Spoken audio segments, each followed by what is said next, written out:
Hi, in this video I am going to discuss Edexcel IAL Mathematics Mechanics M3 June 2023 paper. All the questions will be discussed in this video. This is the first question. First question says that this graph is given, this region, shaded region also there.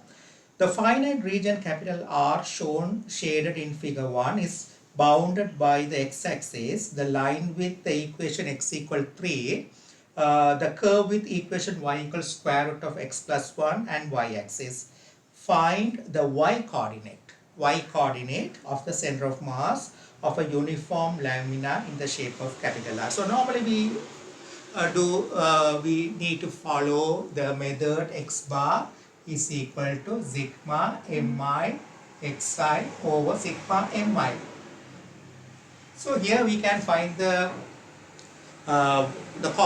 distance of the center of mass from a point, or distance of the center of mass from a x-axis of the Cartesian coordinate, or we can find the distance of the center of mass from the y-axis of the Cartesian coordinate. Anywhere we can find it, but the general rule or the general format to find the center of mass is this one. Okay, so here they ask you to find the center of mass from the y-axis. Sorry, they ask to find the y-coordinate of the center of mass. Y-coordinate of the center of mass means we need to find it from the x-axis. Okay, so for that we need to imagine a smaller scale or smaller shape inside the given lamina. We imagine normally a strip shape inside it, a strip of it like this. The width of the strip we normally imagine it as dx.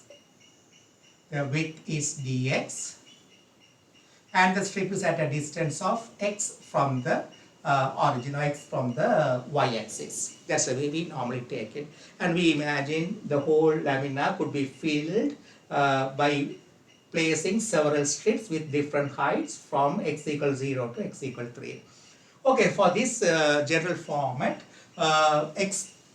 even if I put x bar, but here they ask you to find the y-coordinate, means we need to find the center of mass from the x-axis. So the general format is y bar is equal to, in this question, sigma mi yi over sigma mi, because they ask to find the y-coordinate. Anyway, so that means we need to find it from the x-axis.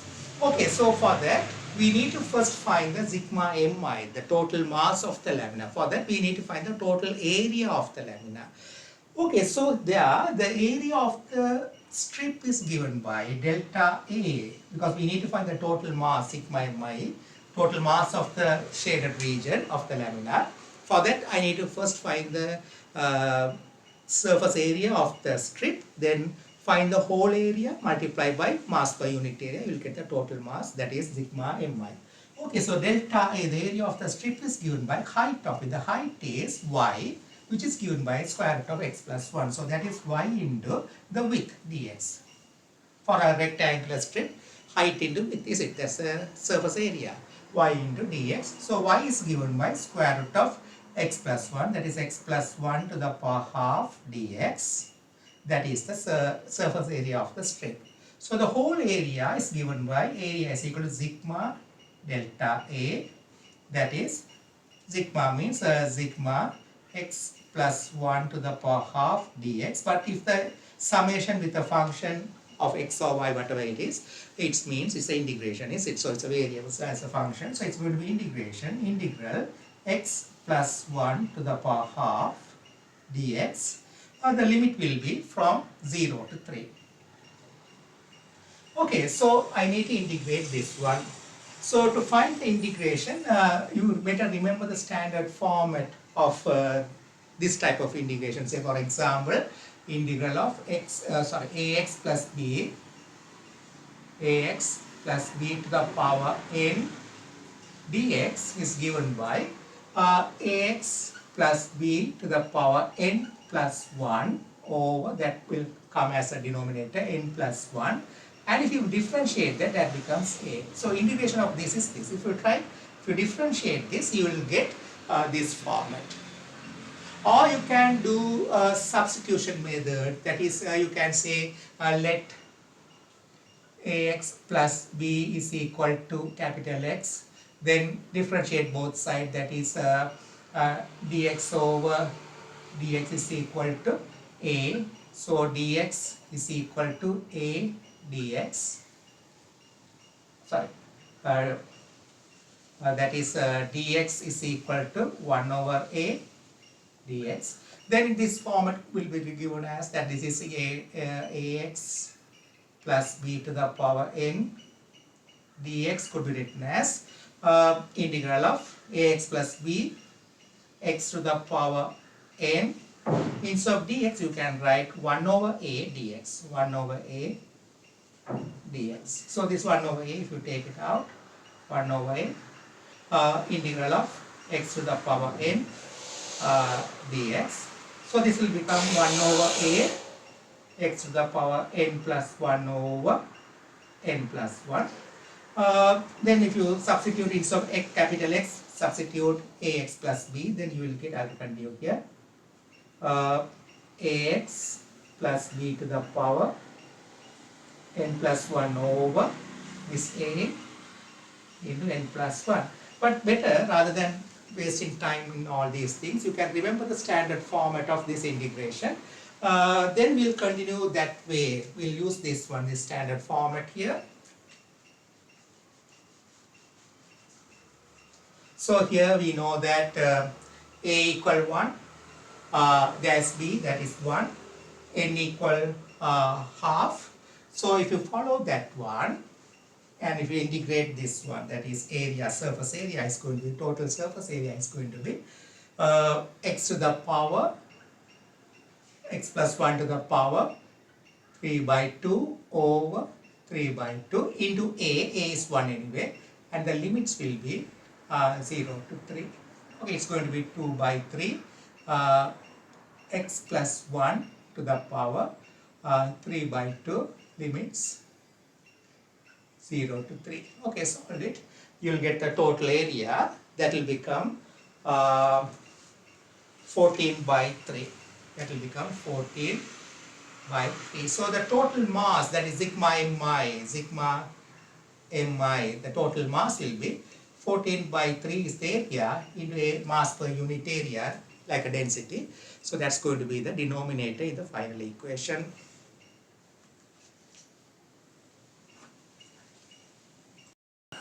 Okay, so now we found the sigma mi. So sigma mi yi over sigma sigma mi is it as a standard format. So we need to find the center of mass of this strip, that will be at half of the height, because the total height is y, means we are finding the center of mass from the x-axis, means it will be at half of the height, that will be at y by 2, is it? So the center of mass of this strip will be at y by 2. So we know that x bar is equal to sigma, sorry, y bar, here we are finding y bar, sigma mi yi over sigma mi.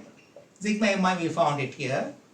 I found it separately to avoid unwanted confusion. Okay, I need to find the sigma mi yi. So that is sigma mi yi. Mi means the area of the smaller strip, that is x plus 1 to the power half into mass per unit area rho dx, to the power half dx rho. So that's a sigma, that is going to be the mi into yi. Yi is y by 2. So the denominator I have done it, so I am not going to do that. I will do this separately, right? Or sigma mi y, I will substitute that. That's going to be 14 by 3. Oh.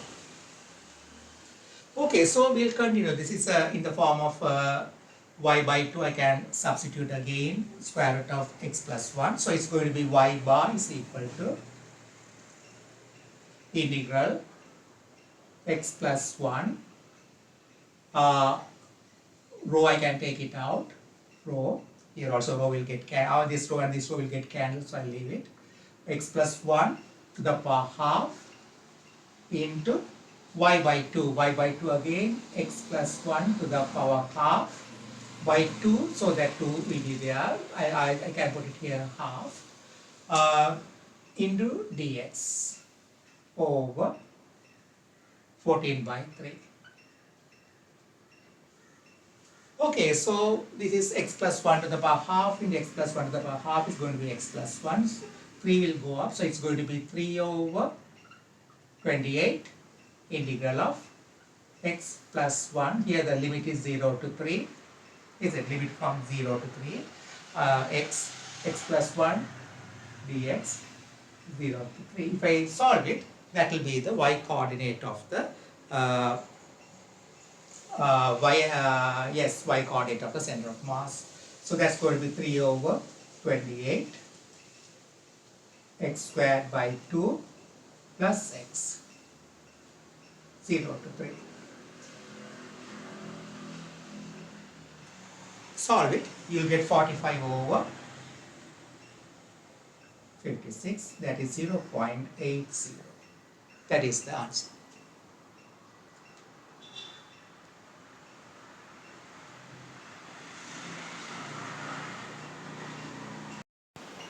Okay, second question, this diagram is given there. Light elastic string AB has modulus of elasticity 2 mg. So lambda is given 2 mg. And the natural length Ka. So the natural length of the string is Ka.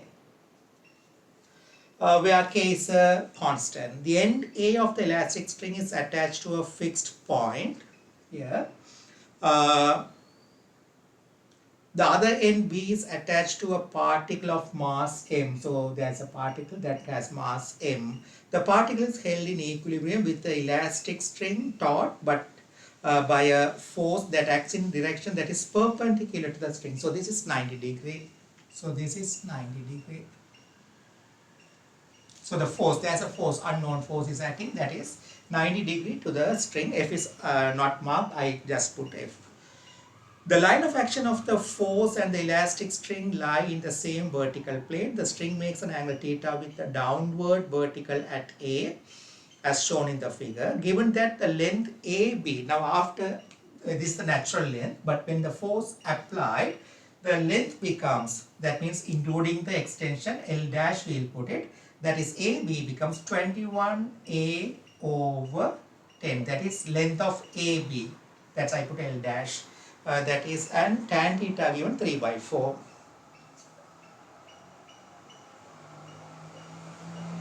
The question, find the value of K, that's the question. So this question is based on equilibrium under forces. Condition for equilibrium, we know when an object is under action of several forces, and when it is at equilibrium, the resultant force in any direction must be equal to 0. If you resolve all the forces acting on the particle, here the particle is this one which has mass m, the weight is mg. How many forces are acting on that particle? First you should identify the number of forces acting on the particle. This is the particle that has weight is acting vertically down because its mass is m, so weight is mg, and there will be the force F is acting this way, and the tension, the string, the elastic string is extended because natural length is K, now different length means certainly it's extended. So there will be tension, that tension acting right angle perpendicular to the force F, so that tension is this way acting. So this is 90 degree. These are the three forces acting on the particle. When you resolve all these three forces into any direction, you must get 0 because the particle is at equilibrium or rest. So when you resolve all the forces into any direction, it must be equal to 0. Normally, students, what they do, they resolve all the given forces into horizontal and vertical direction, no problem. But the working will be little more. You can get the answer that way also, but the working will be more. But better remember the technique in resolving. When a force or when a vector, force is a vector, when a vector is resolved through 90 degree, it won't have any component. You know that when there's a force or when there's a vector, it's true for not only force, it's true for acceleration, velocity, anything. I say that just I took it as F or maybe a vector. Let it be A. A is a vector, right? A is a vector. It's true for anything, velocity, acceleration, force, momentum, for anything. If this is it makes an angle theta, means you know how to resolve it along this direction, A cos theta if you resolve it, and this is a sine theta. A sine theta. Different teachers teach in different way. Close it through the angle, that will written with cos. Move it away, will written with sine, like that, different way to remember, right? Okay. Now if the force is this way, if there's a vector A, that means it makes an angle 0 with horizontal line. So what is its vertical component means? The vertical component of it means it becomes 0. That means when you resolve a vector through 90 degrees. So this is horizontal. What could be its vertical component means you should resolve it through 90 degree. Normally you would have learned a horizontal vector has no vertical component, vertical vector has no horizontal component, like that. That means horizontal, vertical, they are in right angle among them, right? So when you resolve this horizontal vector into vertical direction, it has no component, that will become 0. So not only horizontal has no vertical component, vertical has no horizontal component.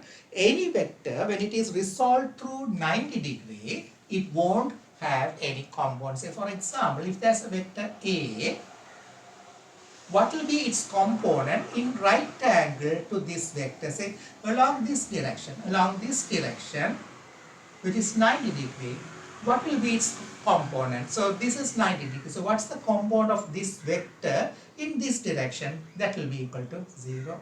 When you resolve a vector through 90 degree, it won't have any component. Remember that, because cos 90 is equal to 0 or sin 0 equal to 0. Either way I can explain. So when you resolve a vector through 90 degree, it won't have any component. Okay, so in that principle, by using that principle, it's very easy because this F is unknown, the force F is unknown, nothing is mentioned about the force, we'll avoid it. We don't need to include that in our equation. So what we do, we'll resolve the given three forces along tension, parallel to the tension. So this force is perpendicular to the tension, is it? So if I resolve all the given three forces along the direction of the tension, then F won't have any component because that is 90 degree. But mg has a component because we know this is theta, this angle is theta, this tension makes an angle theta with vertical. So this is theta, we know that this is theta. So if this is theta, this is theta, opposite angle. So mg will have a component along this line, that is mg cos theta along this way, but F won't have any component. So that will be easier because F is unknown force, there's nothing about F in the question, so we can eliminate or we can completely avoid appearance of F in our equation. So that's a technique we are going to use in this question. But if you want, you can resolve it horizontally, vertically, as the normal way you do, you can solve it. But the working will be more. I'll do that method also if you want. Okay, we'll resolve all the given three forces along this direction. This direction, that is parallel to T. So that's going to be T minus mg cos theta. T minus, because T mg cos theta this way, T minus mg cos theta is going to be 0. So that means T is going to be mg cos theta. But what is T? T equal to lambda, standard equation, tension in an elastic string is given lambda over L into X. Is it? So T is going to be, we know the general equation for T, for elastic string, lambda over L into extension, is it? So the extension, how much is it here in this question? What is the extension? X is equal to L dash, that is the length when it is under action, under tension. This is the total length, 21A over 10. Natural length is Ka, so the extension is going to be 21 over 10A minus Ka. That is the extension. So we can take the A out. It can become 21 over 10 minus K into A. It's okay. Either way, that's mathematics. We can write that way also. So if I write the tension, that is going to be lambda over L into X. Lambda we know 2 mg over L, that's a natural length, that is Ka, into extension, that is going to be A into, I'll take that A out, 21 over 10 minus K equal mg cos theta. Check it. Okay, so A and A will get cancelled. So it will become mg will get cancelled. So it will become 2 over k. 2 over k. Is it mg? Mg will get cancelled. A will get cancelled. 2 over k into 21 over 10 minus k is equal to cos theta. How much is cos theta? Tan theta is given 3 by 4. You know how to find the cos theta. If the tan theta is given 3 by 4, this is a theta. Tan theta 3 by 4 means pi the square, this will be 5. So cos theta will be 4 by 5 is equal to cos theta. Mg got cancelled. So that's going to be 4 by 5. Okay, so now solve it. You can multiply the whole equation by k because there's a k. So it's going to be, or you can solve it by 42 over 10k minus 2 is equal to 4 by 5. So anyway, you know how to solve it. It's going to be 42 over 10k or 21 over 5k. 21 over 5k is equal to, bring it to the 2. So 5 plus 2, 10, 14 over 5. So k is going to be 5 will get cancelled. K is going to be 21. It's going to be 21 over 14. That is going to be 3 by 2, 1.5. That's the final answer.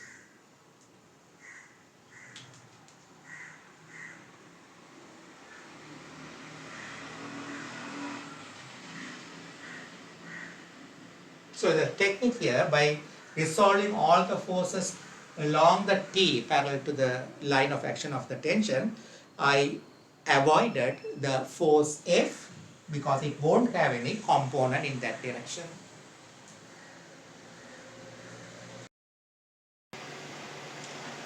Okay, so the method 2, if you don't get the idea that if you resolve a vector perpendicular to unknown vector, the unknown vector won't included or will not appear in our equation. If you don't get that idea, you can do the normal way, resolve it horizontally and vertically, but the working will be little more. So if this is theta, this will be 90 minus theta. This angle will be 90 minus theta. Okay, so we'll resolve all the given forces into horizontal and vertical direction separately. Horizontally, the total resultant force must be 0 because it's at equilibrium. Similarly, vertically also it must be 0 because in any direction the resultant force must be 0. Okay, we'll resolve it vertically first. If we resolve it vertically, t cos theta plus, we resolve it upwards, f cos 90 minus theta minus mg equal to 0. But we know that cos 90 minus theta equals sin theta. So we'll make the f sin theta subject. F sin theta equal mg, if I bring it to the right, mg minus t cos theta. We'll keep it first equation because f is an unknown. I'm going to get f sin theta. When I resolve horizontal, I'll get f cos theta. Then I'll divide. I can eliminate the f. That's the idea. Okay, we'll resolve it horizontally. F sin 90 minus theta, this direction, minus t sin theta equals 0. So f sin 90 minus theta cos theta, f cos theta is equal to t sin theta, second equation. Okay, f is an unknown, so we can eliminate by dividing the first equation by the second equation. F sin theta over f cos theta is equal to mg minus t cos theta over t sin theta. Okay, this is f and f will get cancelled. Sin theta or cos theta, tan theta equal mg minus t cos theta over t sin theta. Okay, so here we can substitute the values of cos theta, sin theta because we know tan theta is given there. So we'll substitute the values of sine theta, cos theta, tan theta. Then we will rearrange and get the t subject. So tan theta we know that 3 by 4, it's given there, 3 by 4 equal mg minus t cos theta. So t cos theta we know 4 by 5. So 4 by 5 is the cos theta. So 4t over 5. T sin theta 3t over 5. Okay, solve it further. You will get 5 mg minus 4t over 3t, that is equal to 3 by 4. Okay, solve it and make the t subject. Okay, so cross multiply, there will be 90, 20 minus 16t, so 90, 16t, when it comes it will become 25t. So 25t is equal to 20 mg. That means 5t is equal to 4 mg. Okay, but t is equal to the same thing we have to apply. T is equal to, we have to substitute t equal lambda over L into x. So I'll continue here. 5 into 5 into, instead of t, lambda over L, that is we know lambda equal 2 mg, 2 mg over L, the natural length is given as Ka. So 5 into 2 mg over Ka into x. Extension is 21 over 10. That was the final length of AB. Initial length Ka. So 21 over 10 into A minus Ka. I can take the A out. A into 21 over 10 minus K is equal to 4 mg.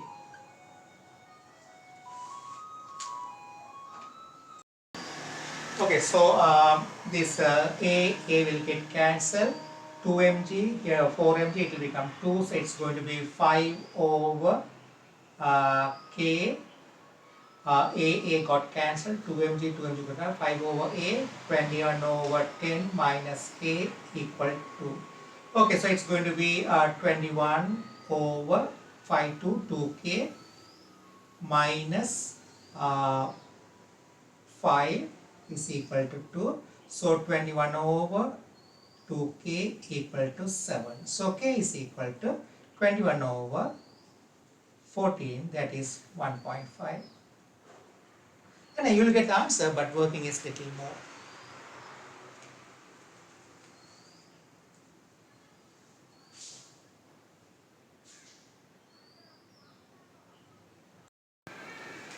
Okay, so question number 3. This diagram is given. A uniform solid circular right circular cone C has base radius R, height capital H, and vertex V.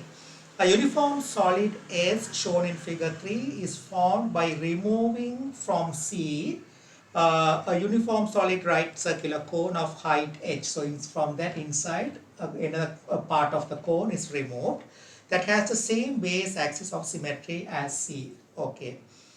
Show that the distance of the center of mass of S is the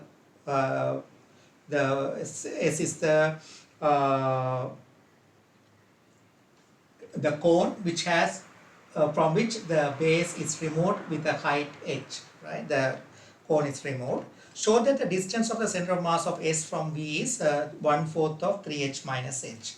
Okay, so here it's not a big issue. The same idea, sigma mi xi over sigma mi. So here how many objects are involved? That means we can imagine like this. We don't subtract, but we can add like this. We can say the solid cone of this one will be obtained by summing this portion and this cone. Okay, so that's the idea we are going to use here. So that means here we can say we know that the center of mass from V, whatever it is, x bar into m, that is the total mass of the cone. This one is equal to sigma mi xi, if I write it, that is x bar into m. M is the total mass of the cone without removing this one, without removing that portion. The total mass of the cone is capital M. Its center of mass, we know that, that's given in your data booklet, that is at a distance of, it's at a distance of 1/3 from the base, so it will be from 1/4 from the base. So it will be, yeah, 1 minute, I'll check it. Yeah, 1/4 from the base means from the vertex it will be 3/4 of the height. Yeah. So the idea here, x bar into m, m is the total mass of the cone, x bar is the distance of the center of mass of the cone without removing it. So that is equal to sigma mi xi. So mi xi means where m, that we can say that is equal to m1 x1 plus m2 x2. What is m1? M1 is the mass of the portion after removing this one. So the remaining part, its mass is m1. x1 is the distance of the center of mass of this part. So that's a question. We need to find the x1 here. That we need to find it. Plus m2 is the mass of this cone which was removed, into x2 is the distance of that, the center of mass of that one from B. So that's the idea. I'm going to do it. From that we can find the x1, not x bar. X bar we know that. From B, that is 3/4 of h. Okay. So we'll find one by one the mass and the distances. Okay, so we know the volume of a solid cone is given by V is equal to 1/3 pi r squared h. That's a general equation. 1/3 pi r squared into height. That is the general equation. So mass of the cone which is removed, mass of the removed cone,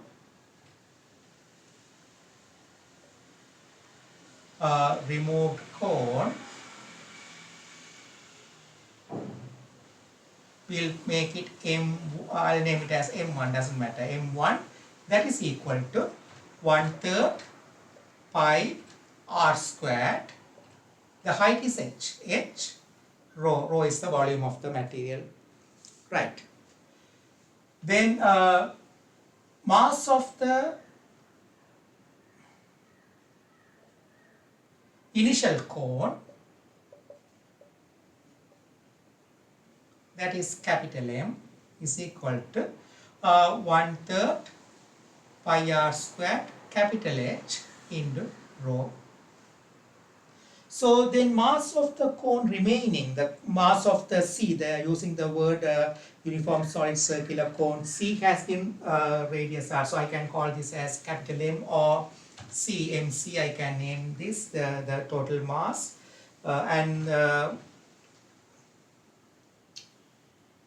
So uniform solid S is the cone after removing. So the mass of S means after you remove this portion, that is Ms is equal to the total mass, that is MC minus M1. M1 is the small portion removed. So that's going to be MC, that is 1/3 pi r squared h rho minus M1, 1/3 pi r squared h rho. Right, so you can take 1/3 pi r squared common. So if I take it common, that will be h minus h. Okay, so we'll take the idea x bar into m is equal to sigma mi xi. So that the center of mass of the initial cone, that is MC, that is MC into XC. I'm calculating everything, the distance of the center of masses from the vertex. MC into XC is equal to the M1, this one, mass of the removed cone M1, X1 plus MS XS. We need to find the XS. We need to find the XS. That's the question, is it? They have to find the XS. The distance of the center of mass of the solid S from B. All these XC, X1, XS, they all are measured from or calculated from vertex B. Okay, so we know that it's given in your data booklet for a solid cone, the center of mass, the distance of the center of mass from the base is 1/4 of the height. So from the vertex, that will be, this is 1/4 means 3/4 of the height. Okay, so that is MC, we know that 1/3 pi r squared h rho. From B we are measuring, so that's going to be 3/4 of h. From here 1/4 means from here 3/4 of h. So M1 is the mass of the cone removed, that is 1/3 pi r squared h rho. From here it's for this cone which is removed, from here 1/4 of symbol h. So from here it's going to be 3/4 of symbol h. So from here that's going to be from here 3/4 of h means from here it will be h minus a, from here 1/4 of h. So from here this total length minus that, is it 1/4 of h? So h, capital H minus 1/4 of h. So that's going to be capital H minus 1/4 of h is the distance of the center of mass of this portion which is removed from B. Capital H minus 1/4 of h. So this is the distance. Okay, plus ms, that's the mass of the S, the solid S, that is 1/3 pi r squared rho h minus h into, we need to find xx. xs is the question we are going to find. Okay, that's the expression we are going to get it, xx. Okay, so now we'll remove, we have to solve it. So when we consider this 1/3 pi r squared rho, 1/3 pi r squared rho, 1/3 pi r squared rho will get cancelled. So remaining thing will be 1h, that is 3h squared over 4. Is it 1/3 pi r squared rho, 1/3 pi r squared rho, 1/3 pi r squared rho will be removed. So 3 remaining is 3h squared is equal to h rho, h, okay, rho is removed, h into h minus 1/4 of h plus h minus h xs. Okay, so we need to find xs, so we'll keep this as a subject, that is h minus h xs is equal to 3h squared over 4 minus, we'll bring it to the left, that is, I made this subject, so 3h squared over 4 minus h minus 1/4 of h. Okay, we'll solve the right side, so 4 is going to be the LCM, so it's going to be 3h squared minus 4h plus, minus and minus plus, 4 here, there's 4, so it's going to be h squared. Check it. Over 4. This common 4 will come as a denominator. Okay, so it's like we have to factorize it. 3h squared minus 4hh h squared. So we'll factorize it. 3h squared minus 3hh minus hh plus h squared. So minus 3hh minus hh 4hh over 4. Okay, so we'll continue further. So it will become, we can take the 3 capital H common from the first two factors. So I'll continue here, I think, yeah. You don't need this one now. Okay, so I'll write this one, h minus h xs is going to be Now 3H, if I take it out, 3H, H minus H, minus, here I can take H, symbol H out, then H minus H over 4. So this will be 3H minus H into H minus H over 4. Okay, so find xx. That's a question. So divide this by, so H minus will get cancelled. So it's going to be 1/4 of 3H minus H. That's the answer, is it? They asked to show that one. Yeah, we got the answer.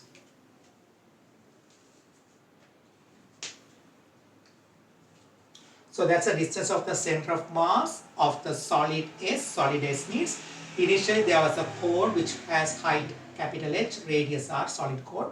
From that, a cone from the same base is removed which has height symbol H. So after removing it, the remaining portion, the remaining solid, is called solid S. Its center of mass from vertex V is at a distance this much.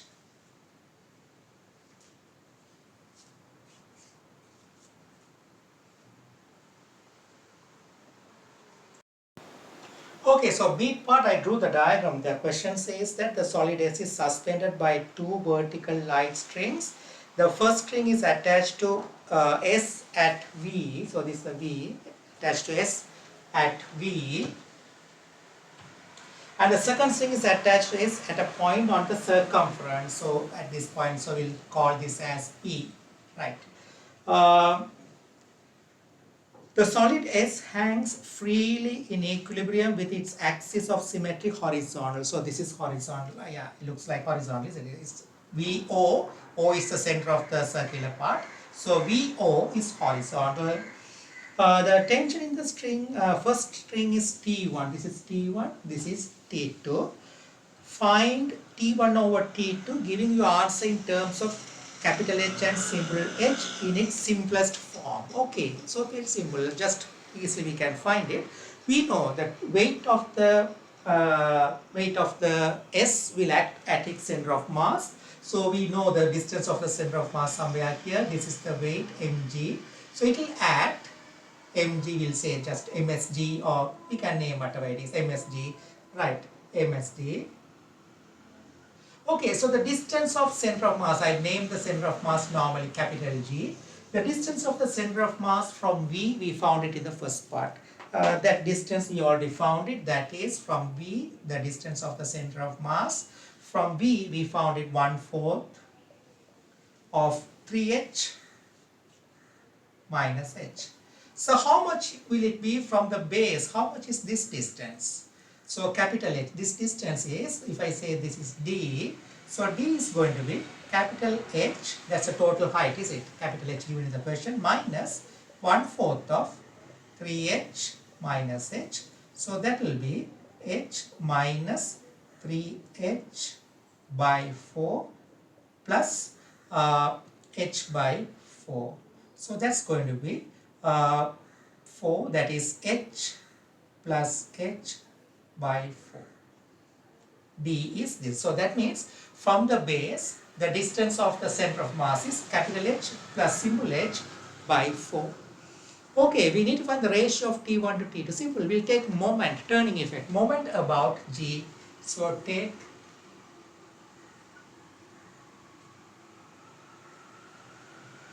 about G. G is the center of mass. Okay, so it's an equilibrium. So clockwise moment must be equal to anti-clockwise moment. So clockwise moment, that is going to be T1 into Vg. Vg is, Vg we already found it, that is 1/4 of 3H minus H. We found it already.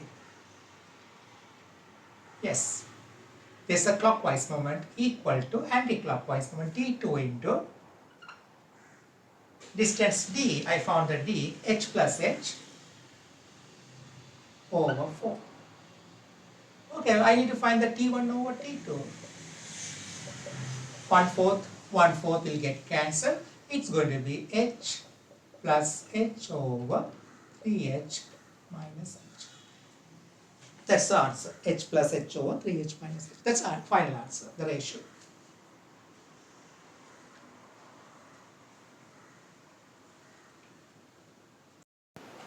Okay, question number 4. A diagram is given something like that. There's a small car, but I drew it like a small particle. Doesn't matter. A car is traveling round a circular track. Actually, this is not a slope. It's a circular track, banked circle, like a pavilion. It's like a bowl, something like that. It's like a bowl. Inside something, you can throw a marble to have a circular motion inside a curved bowl, something like that. Circular motion on a banked track. So for this circular motion, it's actually something like the car is moving out of the board. So it's going to come like this, it's coming like this and moving on a circular path. But the track is slant, banked. So for this circular motion, the center will be somewhere here. This is the center. Somewhere here, this is the center. Okay, so that it comes out and goes. So it's coming out and going like this. I think you can imagine, I hope. So it's a banked track, something like inside a bowl, something like that. A particle moves in a circular path. Okay, so something like it's like curved, but it's a banked. This is like a banked track. Okay, so on a banked track, it's moving on a circular path.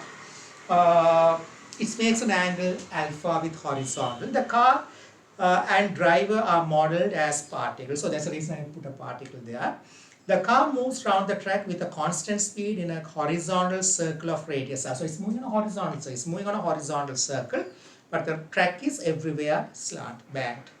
When the car is moving with a speed half square root of gr round the circle, there is no sideways friction between the tires of the car and the tracks. Yeah, actually, now this happens actually when a car speeds up. When the car goes beyond a particular value, particular speed, you know, car will have, when it moves on a circular path, we know that when something moves on a circular path, due to centrifugal effect, it will have intention of moving away from the center. So if it wants to move away from the center, the car will try to move up because it will try to increase the radius of the circular path. When something moves in a circular path, it will have intention of moving away from the center. That's called centrifugal effect. So during the centrifugal effect, what happens? So if the car increases its speed, the centrifugal effect also will increase. So it will try to move away from the center, means it can't break the slope. So it will try to climb up. It will try to go along the slope such that increase the radius of the circular path. So in that case, there will be a friction downwards because it's trying to slip upwards, so there will be a friction downwards. At the same time, if the car slows down a much and if the speed is not provided to give the required centripetal force, it might slip down to reduce the radius. So you know that mv squared over r, mv squared over r is the centripetal force. So if the speed decreases, r also could decrease to maintain the centripetal force constant. So if the speed decreases, it might go down. So in that case, imagine if you keep something on a slant, it might slip and at rest. If you keep it something on a slope like this, on a circular slope, like for example, in a bowl, you can keep a marble and you can make it to move on a circular path. It can maintain the same position on a horizontal circle. But if you stop, it will roll to the bottom here, no? It will try to roll down because it has no circular motion. So same way, if the speed decreases, the car might try to go down along the slope. In that case, there will be a friction upward direction. So depending on the speed, whether it's going to move on a circular path above or beyond a particular speed, then it will try to move up, the friction will be downwards. That is the B part question. But if the speed drops to below a particular value, it will try to slip down, their friction will be upwards. There could be either one of the friction, could be either upwards along the slope or downwards along the slope depending on the speed, the magnitude of the speed. Okay, but in this question they are saying neither friction. So it's maintaining a speed such that it getting the required centripetal force only by the compound of the normal reaction. So the frictions are not there. It has not much intention of moving up. It's maintaining a constant circular path at constant radius. It has no intention of moving away, not much, because whenever it increases the speed only, it will have intention of moving away further.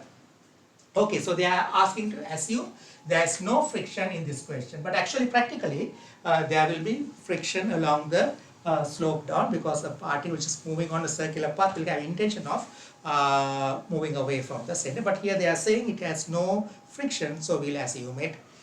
Okay, so in this question, so no friction first part they are saying. So what are the forces acting on the particle? It will have its weight vertically downwards. So the weight will act vertically downwards, mg, and the normal reaction will be perpendicular to the slope, r, that will be perpendicular to the slope. Okay, so the weight, so this is alpha, this is 90 minus alpha. So this is alpha, this is 90 minus alpha. So this is going to be alpha. Anyway, no problem finding the angle. So this is alpha, this is 90 minus alpha, this is alpha. Right, okay. So when it is moving on a horizontal circle, we know that there is no resultant vertical force. So in that case, we can say r sine alpha, we resolve it vertically, r cos alpha, r cos alpha minus mg must be equal to 0. So r cos alpha equal to mg.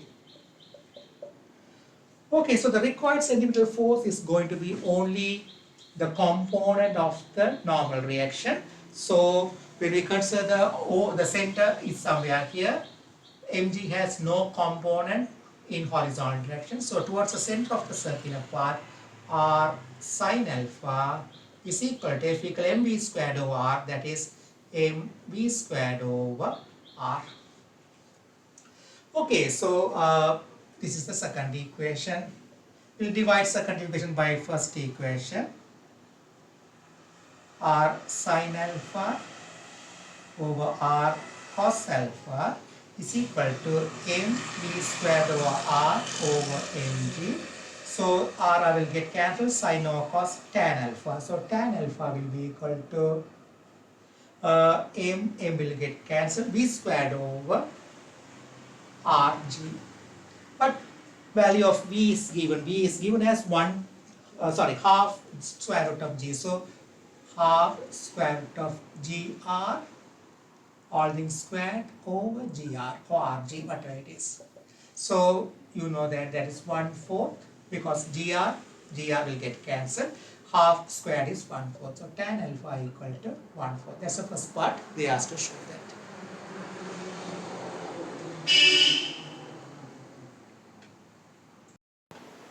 Okay, so now second part, the B part of this question.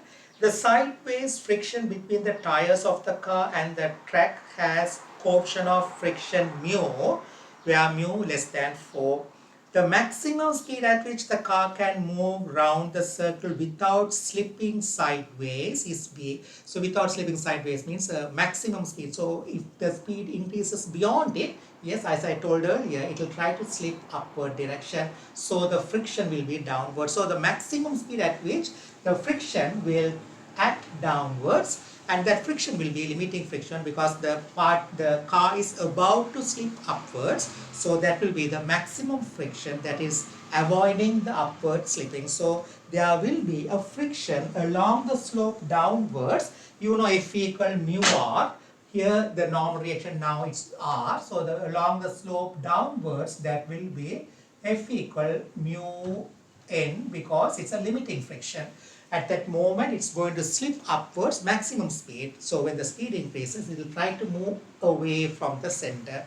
That will, I already explained, it will try to move up. So the friction is a limiting friction that will act downward direction. Now the equations will be different, because now there's a new force, friction. So we have to change all these equations. Nothing but only thing, the equations will slightly change because of the new force, which is Fr, friction, which is equal to mu times r. Sorry, I will change the normal reaction n now, because normal reaction has changed, not the earlier normal reaction now. It will change, so I put it as n now. Okay, so now when we consider the same thing, it's going to move on a horizontal circle, nothing else. Still it's moving on a horizontal circle, but maximum speed such that not slipping up, so there's a friction down, I already explained it. So when we consider, we know that tan alpha 1/4, that's a fixed angle of the slope, so tan alpha 1/4 means we need sine cos alphas, those things, so this is tan alpha. So tan alpha 1/4 means this is 1, this is 4, means this is root 17. Pythagoras theorem, that will be root 17. So we can find the sine alpha cos alpha. Okay, now we'll consider upward motion. Same thing as earlier, nothing new. So since still it's moving on a horizontal circle, means no resultant vertical force. So if I consider vertical direction, what are the forces acting? N cos alpha. I changed the normal reaction to N now because it won't be same as the earlier normal reaction. So I don't want to use the capital R, students might get confused. So I change it N now. So N cos alpha minus mg. This also will have a component. So this is alpha, means this is alpha, it's alternative angle, so this is alpha. So that's going to be minus mg is acting down. If you resolve it down, so minus mu n sine alpha equal to 0. So we'll make the n subject, so that means n into cos alpha minus mu sin alpha equal to mg. Bring it down. So n is going to be mg over cos alpha minus mu sin alpha. We can substitute the values there because cos alpha is going to be 4 over root 17, sin alpha is going to be 1 over root 17. So we can substitute that mg over cos alpha 4 over root 17 minus mu sin alpha 1 over root 17. So n is going to be, the root 17 will go up, mg times root 17 over 4 minus mu. That is the normal reaction. Now it won't be same as earlier. Okay, so now we'll think about the centripetal force, the resultant force towards the center of the circular path, that is towards the center of the circular path, F equal mv squared over r.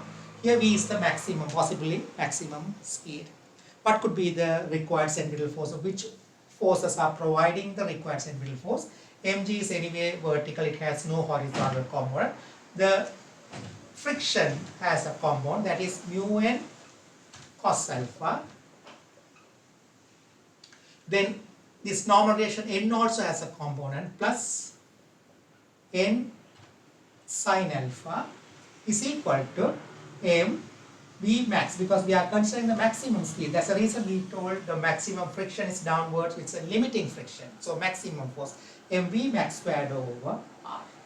Okay, so here also I can take the n out, sin alpha cos alpha will substitute n into mu cos alpha plus sin alpha equal m v max squared over r. So we need to find the v max. That's the question, is it? Substitute sin alpha cos alpha and n, we found it here. So from equation 1 or some equation 3, we already used 1 and 2 in the first part. So equation 3, so substitute this in here and solve it, you will get the v max. Solve it.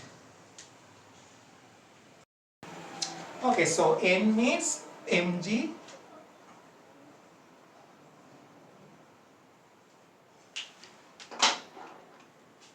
mg root 17 over 4 minus mu times cos alpha. Cos alpha means 4 over root 17 plus sin alpha 1 over root 17 equal mv max squared over r. Okay, m will get cancelled, r you can multiply here. So root 17 will get cancelled. So finally v max squared is equal to, I made the v max squared subject. So here again m will get cancelled, root 7 if you multiply these will get cancelled. So you will get Rg or Gr over 4 minus mu into here 4 mu plus 1. So Vmax, take square root of it. So Vmax is equal to square root of GR 4 mu plus 1 or 1 plus 4 mu, but it doesn't matter. 4 mu plus 1 over 4 minus 1. That is the maximum speed.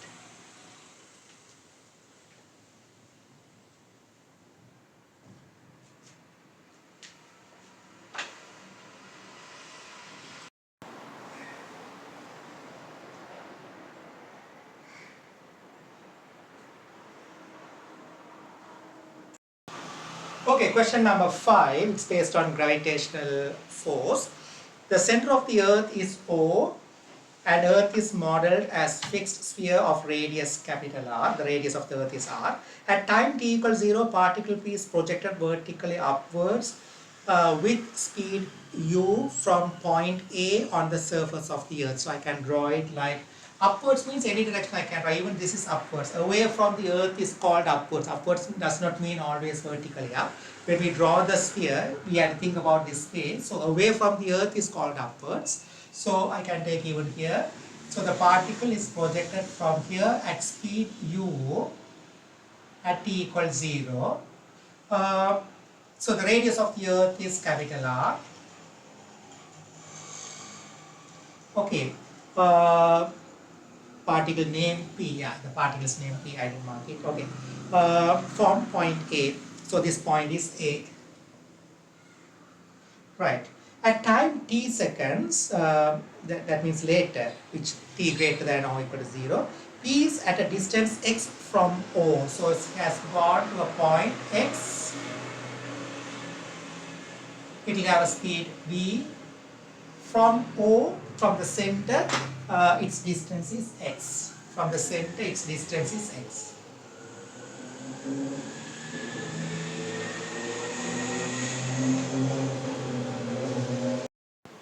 Okay, so it at a distance x, and it says the acceleration is, acceleration or x double dot we can use, g r squared over x squared directed towards O. So towards O, this direction, towards O, this is the acceleration. Okay, A part, show that v squared equals something expression we had to show that. So not a big issue, we'll use the Newton's second law. So the only force acting on the particle when it is at a distance x, the only force acting on it is due to the gravitational force. So F equal ma if I use, so when you use F equal ma, we should take along the direction of x. X is measured from the center. So F equal ma along the direction. So we know the force is the particle, the force acting on the particle is equal to m into, this is the acceleration, gr squared over x squared. So that's going to be, or we don't need to use F equal ma, we can directly use the acceleration towards the center. That is towards the center is gr squared x squared, but we take away from the center. That means along the direction of x it will be negative. So that is a, along the direction a is going to be minus gr squared over x squared. Acceleration means dv over dt. So dv over dt, alright, okay, anyway, dv over dt is equal to minus gr squared over x squared. dv over dt means you know that we can write v dv over dx, you know that, because dv over dt could be written as dv over dx into dx over dt. So that's going to be minus gr squared over x squared. Okay, so that shows we are going to integrate it. So we have to, if you want to get an expression, we will integrate it. So when we integrate integral of v dv equal minus gr squared integral of 1 over x squared dx. So we can put limit, but we'll find the c. So it's going to be squared by 2 is equal to minus gr squared, x to the power minus 2 plus 1, x to the power minus 1. So that is x to the power minus 1 over minus 1 plus c. Is it? So it's going to be gr squared over x plus c is v squared over v squared by 2. We know the condition when x equal r, that is on the surface, the speed was u. So we'll substitute. So that means u squared by 2 equal gr squared over r plus c. So from that, find the c. C is going to be u squared by 2 minus gr is the c. Okay, now substitute this c in the general equation. V squared by 2 equal gr squared over x plus u squared by 2 minus gr. Multiply by 2, you will get v squared equal, the standard form of the question says 2 gr squared over x plus 2 u squared by 2, so this 2 will get cancelled, u squared minus 2 gr. Yes, that's the question they also showed it.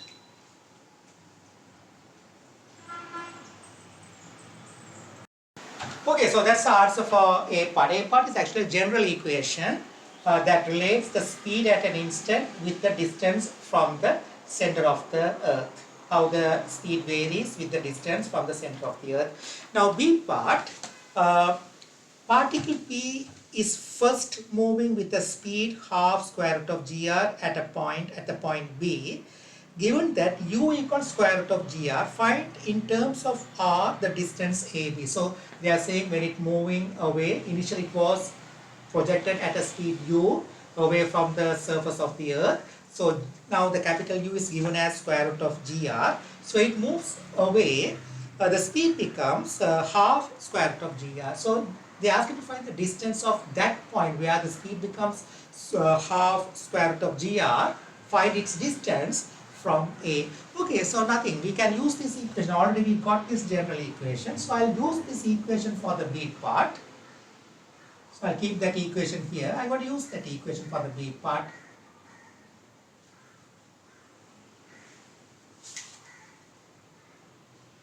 So V squared equal 2g r squared over x plus u squared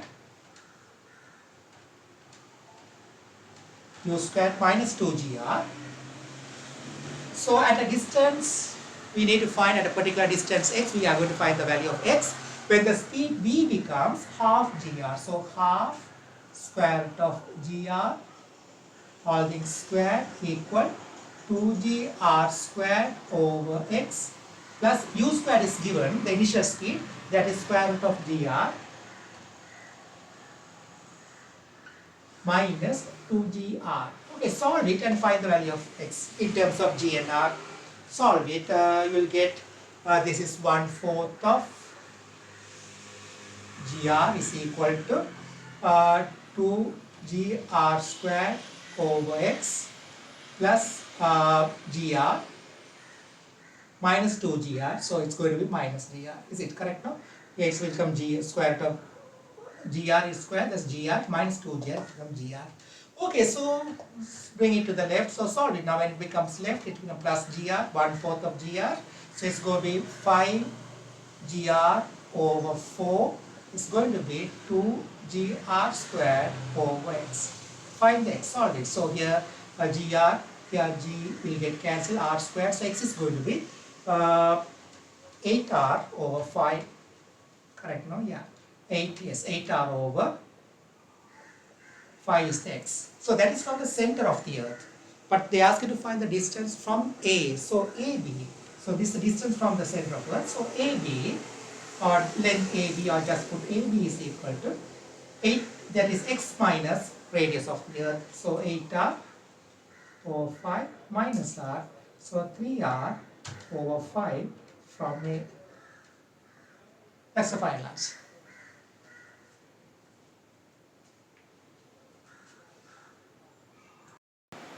Okay, so the last part, C part, find in terms of G and R the smallest value of U that would ensure that P never comes to rest, explaining your reason. So that means, you know, when it moves away and away, the gravitational force will pull it.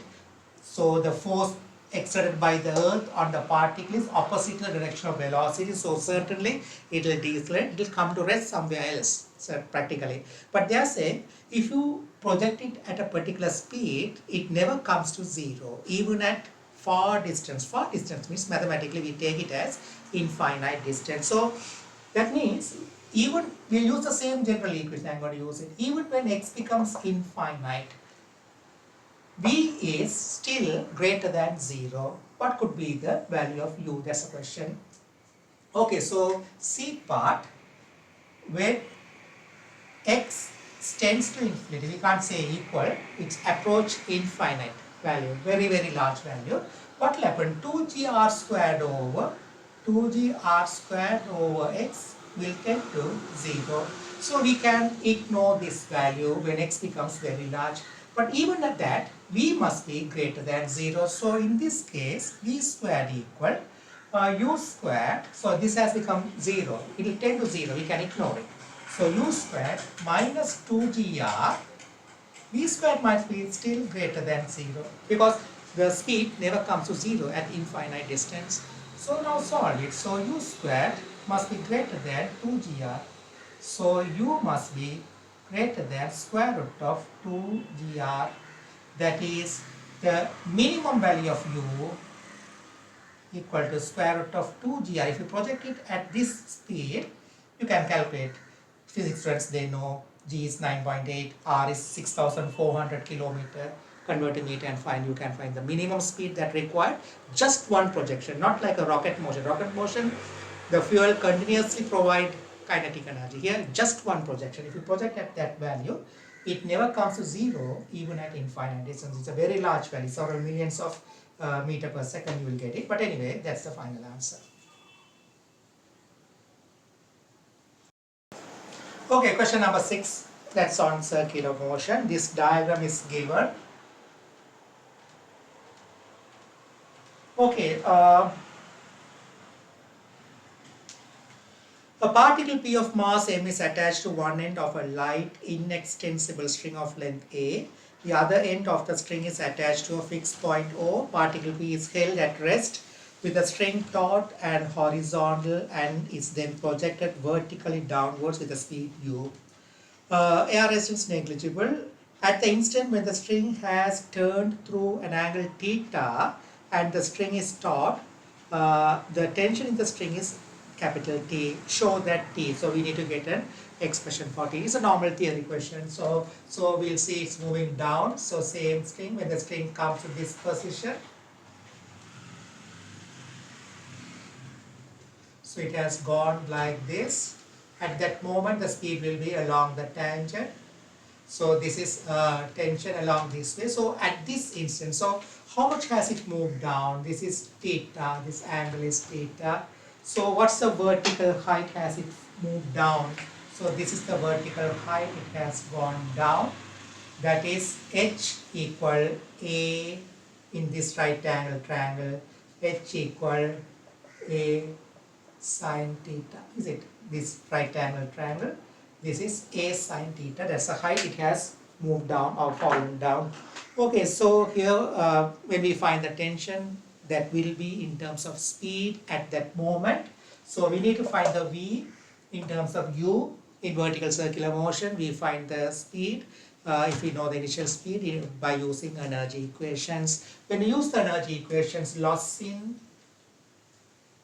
gravitational potential energy equal to gain in kinetic energy. It's moving down, so it's losing the GP, gaining the K. There is no work against friction. We assume frictionless medium. So loss in GP, mgh equal half mv squared minus half mu squared. So all them will get cancelled. G into, instead of h, I can say a sine theta equal b squared minus u squared by 2, half half. So that half I can multiply here. So v squared is going to be u squared plus 2ga sine theta. That's the speed when it has moved down vertically, h above below the initial point.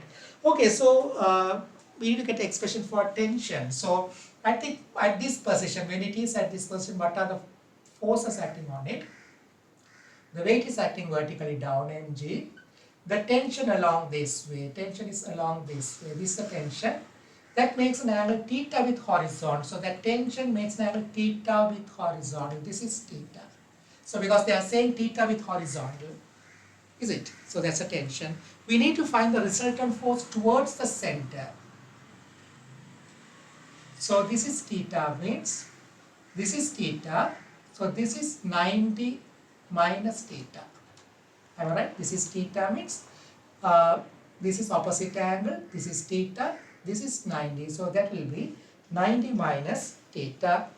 Okay, the resultant force towards the center of the circular path is called centripetal force. Resultant force towards the center is O. So it's going to be T minus mg cos 90 minus theta equal mv squared over r. R is a radius.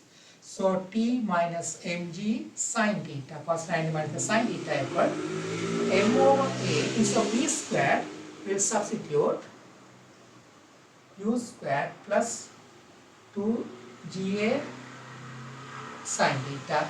So solve it, multiply inside. So yeah, mu squared over a plus a and a will get cancelled. 2 mg sine theta equal t minus mg sine theta. Make the t subject. T is equal to mu squared over a plus 3 mg sine theta. That's the question they asked to show, is it?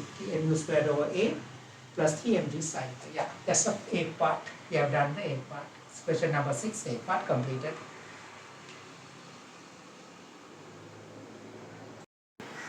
Okay, B part.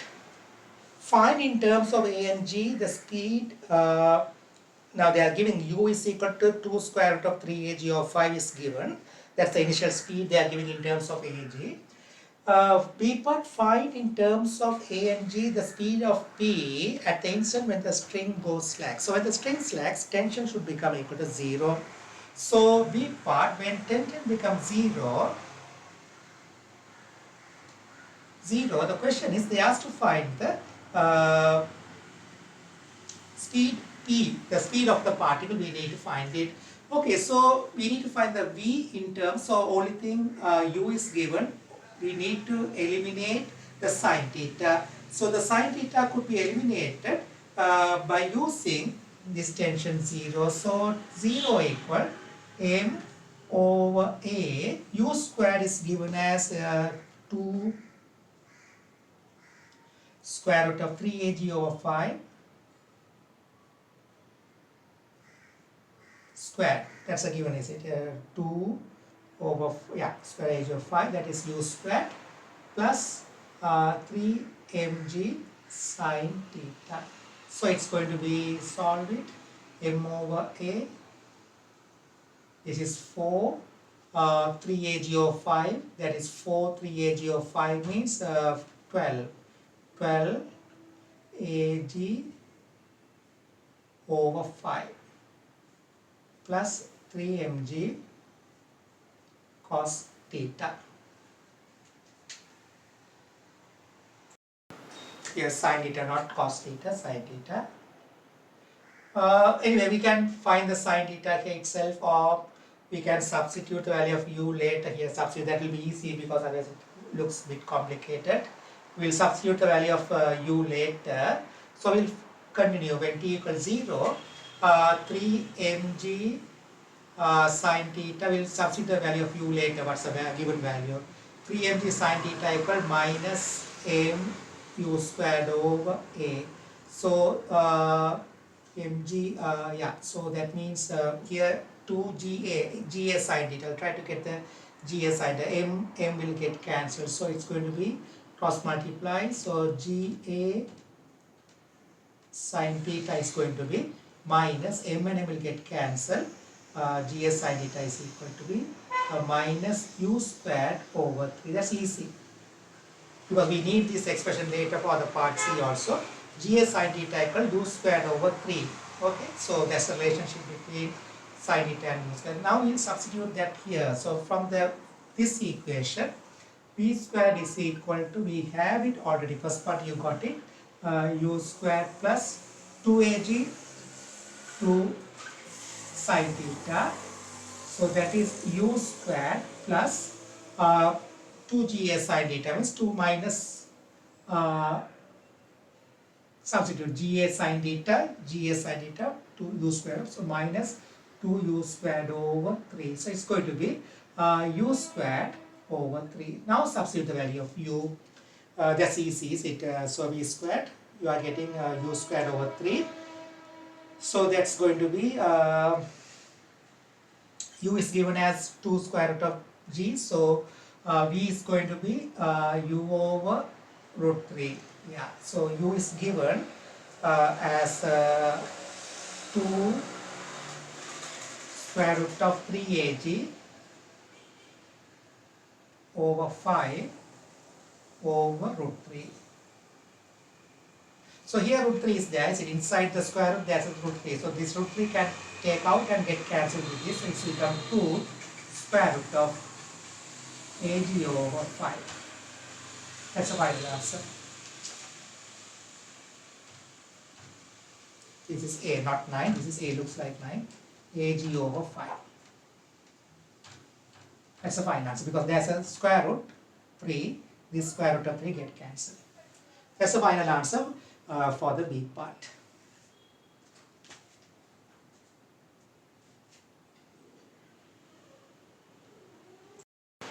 Okay, so C part, hence find in terms of A the maximum height of P above O in the subsequent motion. So now what's happening, it's projected horizontally. When the string is horizontally and taut, it was projected at U. You know, according to the law of conservation of energy, it will come to the other side, to the horizontal level. It will go further up. So after passing 180 degree at the center angle, so when theta passes 180 degree, more than 180 degree, the tension becomes 0, because certainly the tension never becomes somewhere before 180 degree, theta 180 degree, because according to the law of conservation of energy, whatever the energy we gain should come when the string becomes horizontal on the other side.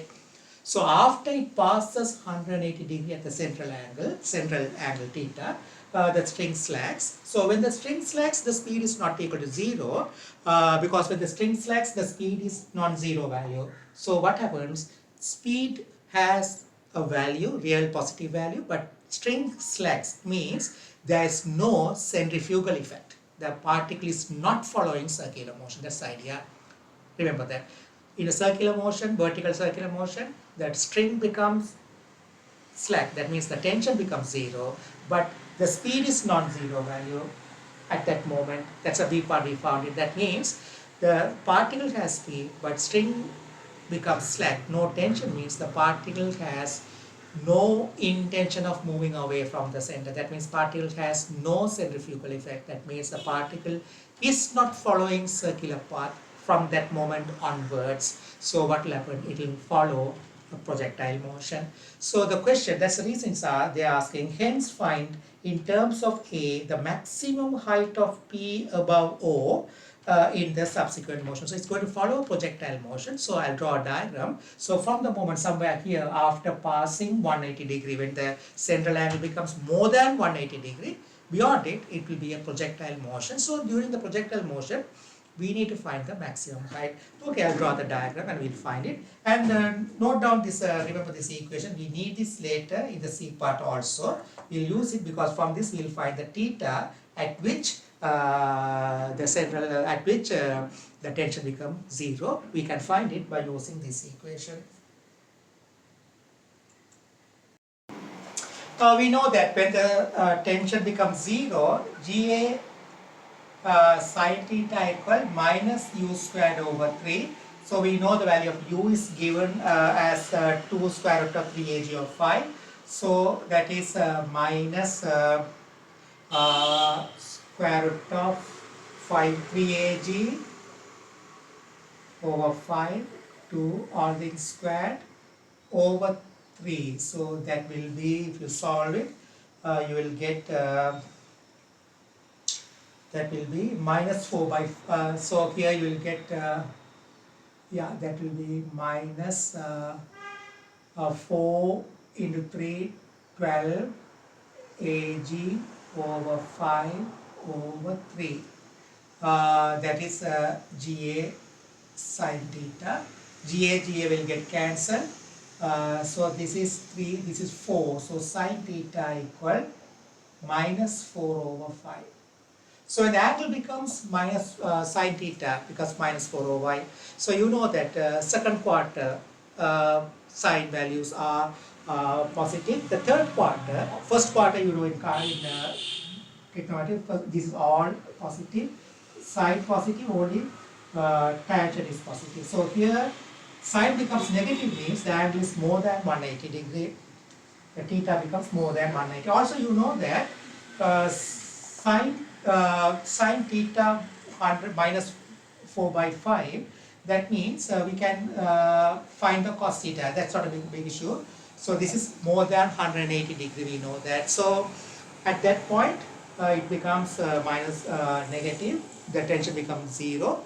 If you find the angle theta, you will get, use the calculator and find the theta, you will get almost 233 degree. So that means more than 180 degree. So there if I draw the diagram, so this is the circular part. It was projected initially from here horizontally, it was projected at a speed u. When the angle becomes, theta becomes more than 180, somewhere here. At that moment it has a speed v, we just did it in the third part. This angle is theta. So beyond it, it will follow a projectile motion.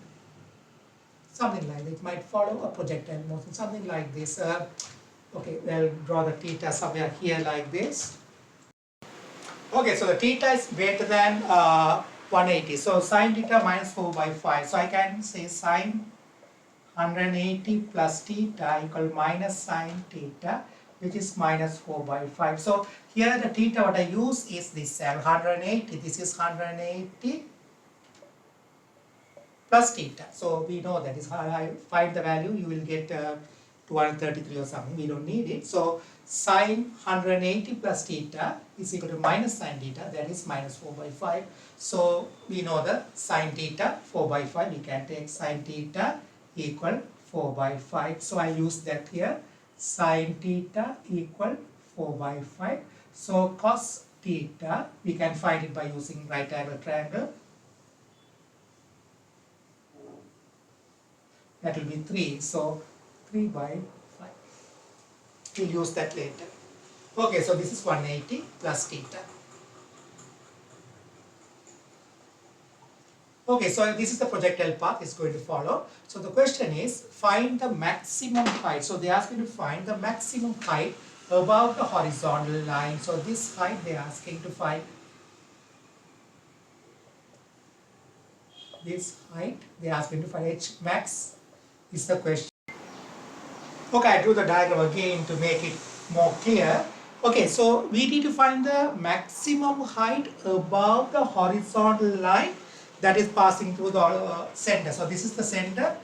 Above this horizontal line, we need to find the maximum height. So from this point onwards, where the speed v becomes, we found it in the B part, the speed v becomes at that point here, I can name it v1. So v1 I'll name it, we found it in the B part. At that moment, the tension becomes 0, beyond which the motion is going to be projectile. So the v1 is going to be 2 square root of ag over 5. That is V1, I use the notation. So the angle that made by it with the horizontal line is 90 minus theta, because this is theta alternative angle. So at that moment the tension becomes 0, the velocity is perpendicular to the radius, so this is 90, this is theta alternative angle, this is 90 minus theta. So the height maximum means the height above its initial position h2, at that point the vertical component of velocity becomes 0, plus h1. So we know h1 is equal to this, in this right angle triangle, h1 is equal to a sine theta. This is the radius, a sine theta. We know the value of sine theta, 4 by 5 something, we got it. So we can substitute later that one, it's not an issue. That is a into sine theta, yeah, 4 by 5. So into 4 by 5, that is 4a over 5 is h1. We need to find the h2. h1 plus h2 is the question. Maximum height above the horizontal line that passing through the center O. Okay, to find h2, we'll use the projectile motion. It could be done in two different methods. One is, I'll do the both method. One is by using projectile method, vertical component of velocity at the highest point of the projectile. Beyond it, projectile path. At the highest point, the vertical component of the velocity becomes equal to 0. So I can use v squared equal to u squared plus 2s, because it's going to move under gravity. I can use that and find the h2. The second method, I can use energy equations. Anyway, we'll do that. Both methods separately. So for the motion, projectile motion, I can use v squared equal u squared plus 2as. For the motion from the point where it becomes slack, so I'll call that point, how to call that, I'll say p to q. So the vertical component, I'm using this equation vertically, the vertical component also becomes 0. At that moment, initially the speed is v1, so that is v1, that is 2 square root of ag over 5. I resolve it vertically. v1 sine 90 minus theta. Sine 90 minus theta is cos theta. Cos theta all big square plus 2 minus g into h2. I need to find the h2. Okay, so cos theta we can substitute. So it's going to 0 equal 4 ag over 5. Let's take the square. Cos square theta. Cos square theta means 3 by 5 all this squared. So 3 by 5 all this squared means 9 over 25, because cos square theta, minus 2gh2.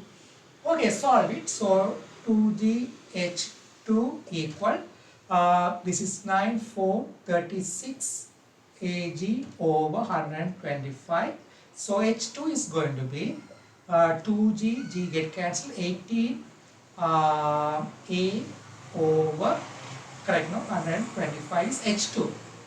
But h1 is 4a over 5. We found it. h1 is 4a over 5. So h max is equal to h1 plus h2. That's the question. h1 is 4a over 5 plus 18a over 125. Sorry, 125 is the LCM. So from this, h max equal 125 to 400 a plus 18a over 125. That is 118a over 125 is the h max, maximum height above the line passing through the center. That's the final answer. This is the first method. I use projectile. Second method, I'll use the energy equation.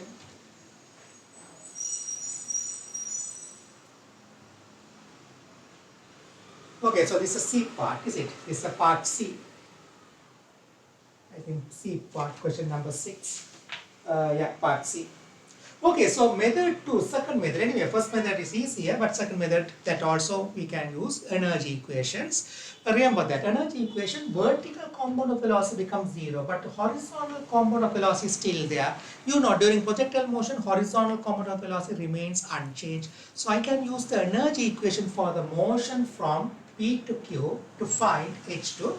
Again, H1 plus H2 I am going to use. So rather than using these equations of motion, I am going to use energy equation now.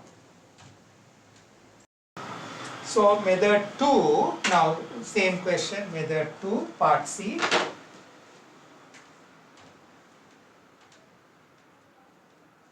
energy equation. When it moves from P to Q, it's losing the kinetic energy, gaining Gp, loss in kinetic energy, initial kinetic energy minus final kinetic energy. Final kinetic energy is due to the horizontal component of the velocity, which is same as at this point the horizontal component of the velocity is v1 cos 90 minus theta, v1 cos 90 minus theta. That will remain here also because horizontally no acceleration, no deceleration. So the horizontal component of velocity will remain unchanged. Okay, so only the vertical component of velocity becomes zero. So once they think no velocity, it's a wrong statement. There is velocity but horizontal direction. So I can say loss in kinetic energy equal gain in Gp. Okay, so loss in kinetic energy. So initial kinetic half mv1 squared. I can substitute v1 this one, v1 squared minus half mv1 cos 90 minus theta, that is sin theta, all things squared. Is it? That is the loss in kinetic energy. Gain Gp mg H2. I need to find the H2. Okay, so yes, so it's going to be half, all the m will get cancelled. v1 square is going to be square it, half into 4 ag over 5 minus half v1 squared, same thing, 4 ag over 5 into sine square theta. Sine square theta 16 over 25 equal GH2. So here also all the G could be get cancelled next day. Okay, so it's going to be 2, that is 2 Ag over 5 minus here 2 into 16, that is 32 Ag over 125 equal GH2. So I'll write H2, I'll remove the G. Okay, take 125 as the LCM. So 125 means 25 into 200, is it? 25 into 58. Check it.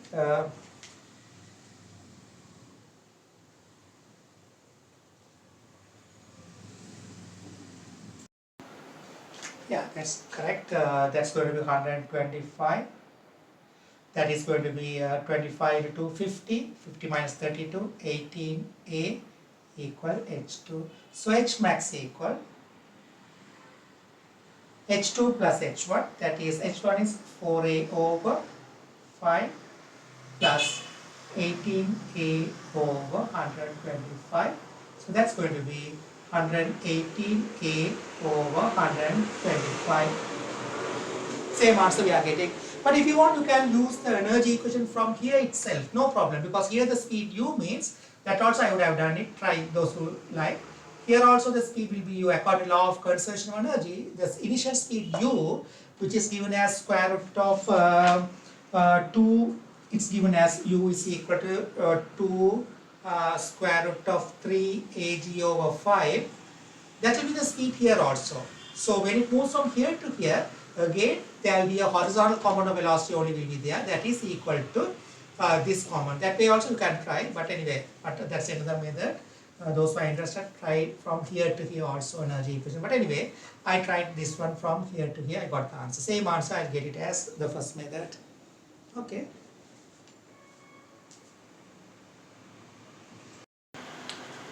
Okay, the seventh question now. A particle P of mass m is attached to one end of a light elastic string of natural length L. The other end of the string is attached to a fixed point on the ceiling. The particle P hangs in equilibrium at a distance capital D below the ceiling. The particle is pulled vertically downwards until its distance 3L below the ceiling and released from rest. Okay, we'll put a diagram on these things. So okay, so this is the ceiling. So this is the natural length without any particle, that is L. Okay, so then when you attach a particle, it extends to D. So when you attach a particle to it, the length becomes d from the ceiling, is it? Distance d below the ceiling. So it becomes d. So there will be extension. We don't know how much, but they are saying it becomes d. So this is d. The total length is d when there is a particle.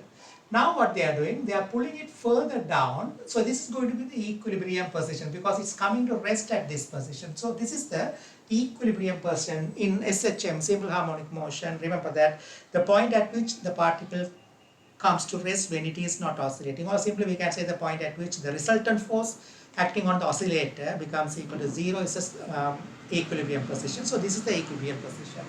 Now it's pulled further down such that its distance from the ceiling becomes 3L. So this is going to be now here, somewhere here. So 3 times of this one. So that's 3 times almost here it has pulled. Total length is 3L and it's released. So we can see the particle P. This is the particle P. The position we can name it A. So it's released from rest here. So because it's released from rest. So what's happening? The pulled vertically down until its distance becomes 3L. So the extension is 3L minus L, 2L. That's not a big issue. And released from rest. So initially at rest. Given that P comes to instantaneous rest just before it reaches the ceiling. So that means at a height just before reaching the ceiling. So somewhere here. So if I say this is A, this is B, just below the ceiling, the speed becomes 0. That means when it moves a vertical height of 3L, the speed becomes 0 before hitting the before it reaches the ceiling. So that means just before it hits the ceiling, speed becomes 0 means here it released from rest, it would have accelerated, and then maybe when the tension becomes 0, it's moving under gravity, so decelerating, and when it reaches the point B, that is A to B, 3L, the speed becomes 0. This is 3L. Okay, so question A part show that D equal 5L by 3. Just simple mathematics, we'll try that. Okay, so we can say at equilibrium position. So A part at equilibrium position.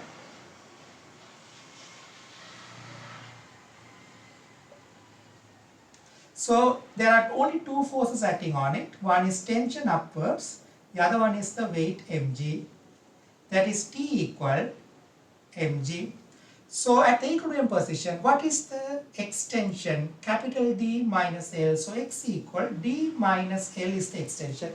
When the particle is at the equilibrium position, the extension is D minus L. So T equal lambda over L into x. You know that T equal lambda over L into x. So instead of T, I can say lambda over L into x is D minus L equal mg. From that lambda, we need to get an expression for a lambda. Lambda equal mgl over d minus l. Okay, that's right, that's a lambda. Because the question is they asked to write an expression for d. We need to consider the motion from here to here. So at this position, the extension is 2L because total depth from the ceiling is 3L. Now the initial length is L. So when we consider the motion from A to B, at A, no kinetic energy because it released from rest. The extension is 2L because 3L minus L 2L, so there will be elastic potential energy. When it moves from A to B, again the speed becomes 0. So it would have accelerated, it would have gained kinetic energy, gained GPE, but later the kinetic energy gain is lost again due to gain in GPE. So anyway, when we consider the motion from A to B, loss in elastic potential energy equal gain in gravitational potential energy. No change in kinetic energy, 0 kinetic energy, 0 kinetic energy. So lambda equal mgl over d minus l. So at point A, the tension is given by T equal lambda over L x, that's a standard equation. So lambda equal to mgl over mgl over d minus L, that is lambda over L is L, yes, into x is uh, uh, sorry, I need to find the energy, sorry, not tension, we need to find the energy, so sorry. The elastic potential energy at the lowest point, half lambda over L x squared. So x is 2L, so that is half lambda is equal to mgl over d minus L over L into x squared. X squared is 3L minus L 2L squared. This is elastic potential energy at A, the initial point, our lowest point A. That's the initial elastic potential energy. So finally, when it reaches B, there is no elastic potential energy because it's lagging. So there is no elastic potential energy. So we'll solve the elastic potential energy. It's going to be mg, L and L get cancelled. So here 4L squared. So it's going to be mg L over 2d minus L times 4L squared. So that will be 2 mg L squared over 2 mg L squared over d minus L. Okay, so now we can write loss in elastic potential energy equal gain in gravitational potential energy. Okay, loss in elastic potential is this one because it moves from A to B. We are considering the motion from A to B. Loss in elastic potential is this one, that is 2 mg L squared over d minus L equal gain in GP. mg, H is from here to here 3L, mg times 3L.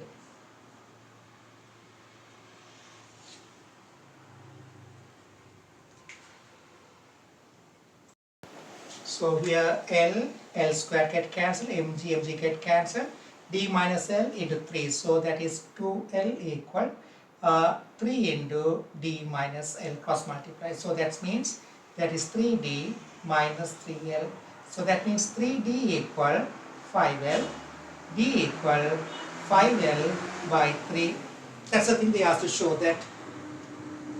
Okay, we have done the first part, A part, we finished. That's the answer, d equal 5L by 3.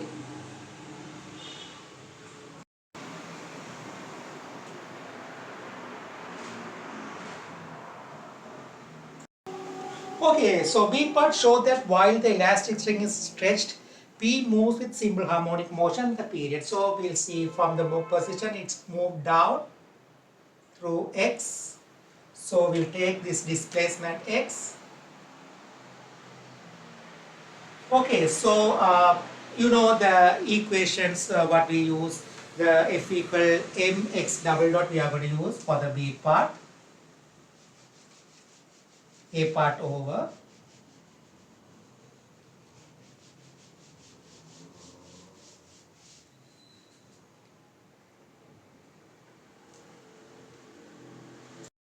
okay, so anyway we are going to use F equal m along the direction of X.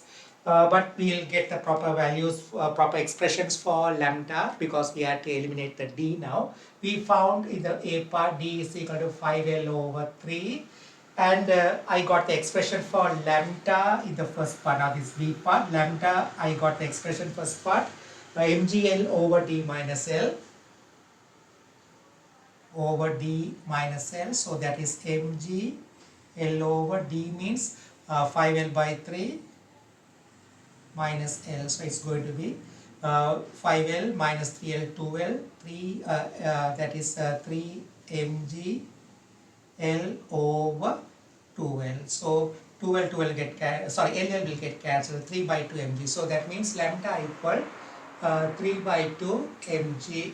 That's the lambda for this elastic string. Yes, that's correct. Then when it has an extension displacement downwards x, the total extension will be d plus x, is it? So at this position, if I draw the free body force diagram, the forces acting on the particle at this position, what are the forces acting on it? Downwards mg, upwards tension, that is equal to lambda over L. Extension how much? D plus x minus L, that is d plus x minus L is the extension. Anyway, I'll substitute the d there, I'll get the proper value for the proper extension for the tension. But that is the tension acting on it at displacement x from the equilibrium position. I'm going to use F equal ma. So that extension is equal to T equal lambda over L into x. Extension is d plus x minus L. Okay, so downwards F equal mx double dot. We take along the direction of x positive. So that means mg minus t equal mx double dot. Mg minus, instead of t, lambda over L d plus x minus L equal mx double dot. So again mg minus lambda, lambda we can substitute 3 by 2 mg, 3 by 2 mg over 2L, instead of d 5L over 3 minus L plus x equal mx double. So I substitute 5L over 3, we got the d earlier, minus L plus x. Okay, so it's going to be mg minus 3 mg over 2L within bracket. So that is 3L, 5L, 2L over 3 plus x equal mx double dot. Okay, so multiply inside, 2L, 2L get cancelled, 3, 3 get cancelled. So that is mg minus, here 2L, 2L get cancelled, 3, 3 get cancelled. So that's going to be mg minus mg minus 3mg over 2L x equal mx double dot. So mg got cancelled. So mx double dot is equal to minus 3 mg over 2L x. So it's actually, we know that 3 mg over 2L is a constant. 3 mg over 2L is a constant. So we can say since 3 mg over 2L is a constant, we can say, sorry, m and n will get cancelled. So anyway, x double dot equal 3g. Okay, I'll write again.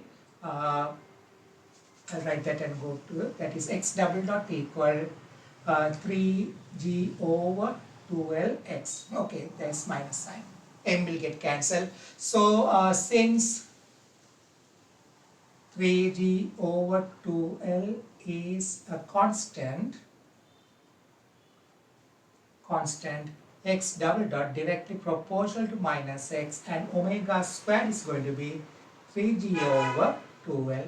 So omega will be square root of 3g over 2l. It will be a simple harmonic motion because x double dot directly proportional to minus x. So we know omega equal 2 pi over t. So t is going to be 2 pi square root of 2l over 3g. I think that's the thing they asked to show, I think. 2 pi square root of 2l over 3g. Yes, that's the time period, we got it. Okay.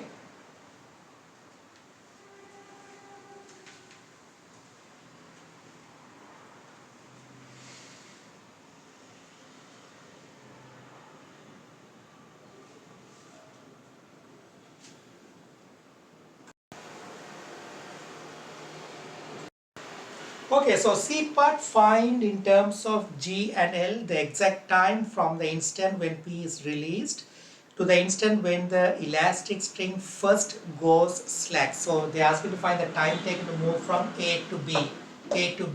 Sorry, not A to B, sorry. First time the string slacks. Find in terms of G and L the exact time from the instant P is released to the instant when the elastic string first goes slack. First goes slack means when it reaches this position, the string will slack. So find the time taken for the particle to move from A to this position. That's the thing, we need to find it. Okay, so the question is from the moment it is released, that is A, when it first slacks, slack means at this position where the length of the string returns to its natural length, the string will slack.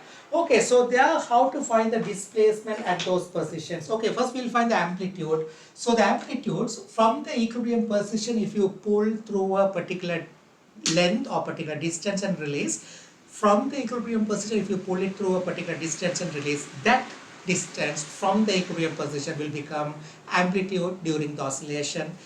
Because to find the time we are going to use either x equal a sin omega t or a cos omega t. We'll come to that point which equation to choose, but we need to find the amplitude first. In that equation, amplitude is there, x equal a sin omega t or a cos omega t, a is there.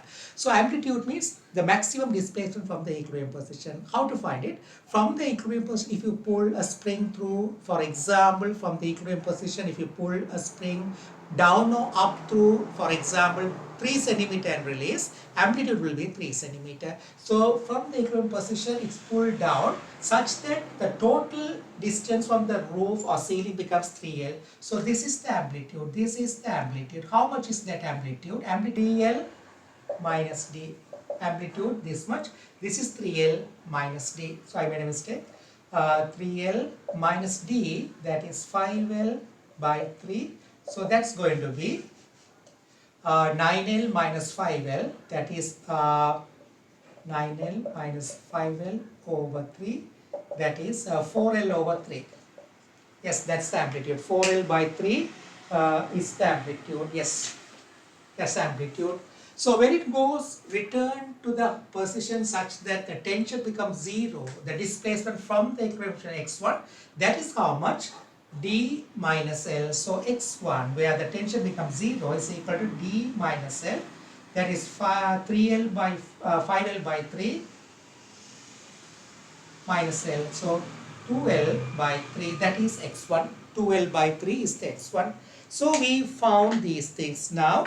Okay, so we need to find the time taken to move from A to point this one, let it be Q, where the tension becomes 0. So we write again amplitude A equal 3L minus D, that is 3L minus D, that is going to be 3L minus 5L over 3. So that will be 4L by 3. Okay, so x1 displacement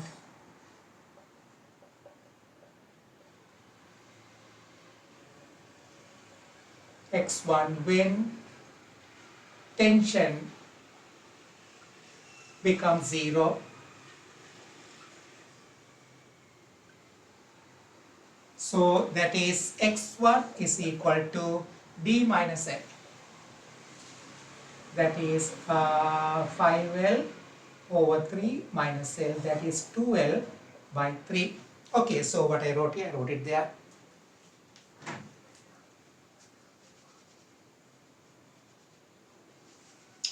Okay, so I need to consider the motion from the time taken. The question is to find the time taken from for the motion from A to Q, where the tension becomes 0. So initially at A, finally at Q. So I can use the equation x equal A cos omega t. X equal A cos omega, because when t equals 0, x equal A, is it? So I can use the equation for the motion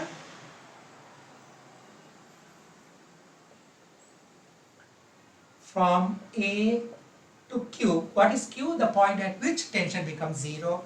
It returns to natural length. Okay, I can use x equal A cos omega t. Now look at here, amplitude is downwards.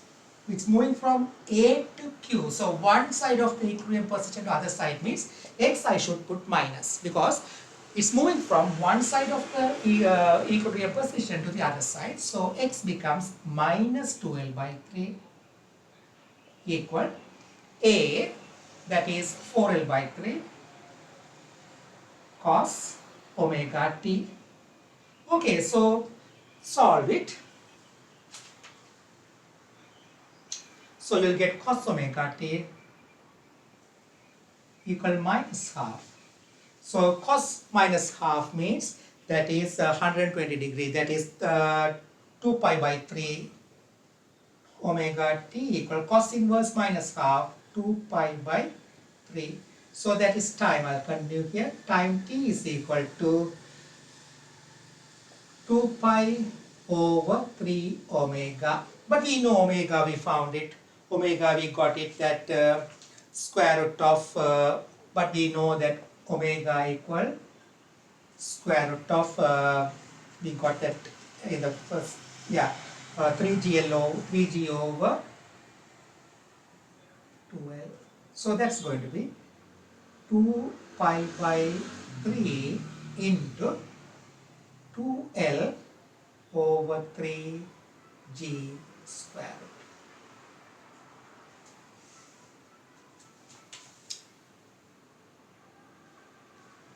So that's the time taken to move from A to Q, where at Q the tension becomes 0.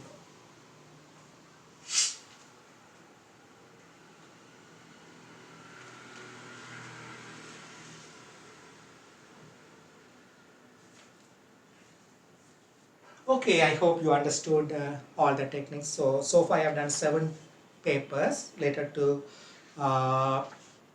M3. Navigate through the playlist. You can go to any topics related to physics or mathematics. Okay, right, we'll meet during another discussion. Bye.